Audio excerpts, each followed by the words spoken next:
नमस्कार, आपण पाहत आहात PCMC न्यूज सुपरफास्ट. पाहूयात आजच्या ठळक घडामोडी. पिंपरी चिंचवड महानगरपालिका हद्दीत पाणी चोरीच्या घटना मोठ्या प्रमाणात उघड झाल्यात.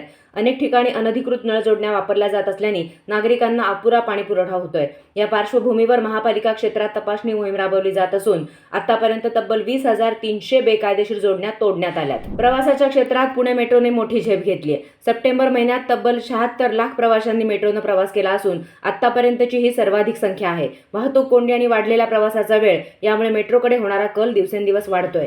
चालू आर्थिक वर्षाच्या पहिल्या 6 महिन्यात पिंपरी चिंचवड महानगरपालिकेनं तब्बल 607 कोटी 82 लाख रुपयांचा महसूल जमा केलाय. यात वाकड विभाग अव्वल ठरला असून एकट्या वाकडमधूनच 76 कोटी 41 लाख रुपये महसूल मिळालाय. राष्ट्रीय स्वयंसेवक संघाच्या शताब्दी वर्षानिमित्त शहरभर विजयादशमी पथसंचलनाचे आयोजन करण्यात आले.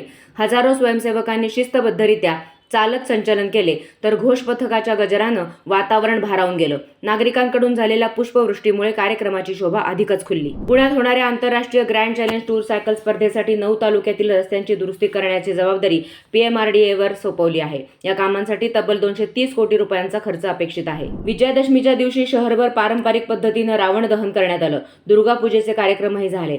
सीमोल्लंघन करून सोने लुटण्याची परंपरा तसंच नवीन घर, वाहन, इलेक्ट्रॉनिक्स खरेदीसाठी नागरिकांचा उत्साह उसळला. राष्ट्रपिता महात्मा गांधी आणि माजी पंतप्रधान लालबहादूर शास्त्री यांच्या जयंतीनिमित्त महापालिकेसह विविध संस्थांच्या वतीनं त्यांना आदरांजली अर्पण करण्यात आली.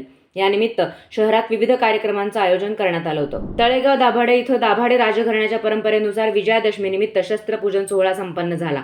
सत्यशील राजे दाभाडे यांच्या हस्ते ऐतिहासिक शस्त्रांचं पूजन करून दसऱ्याचा सण साजरा करण्यात आला.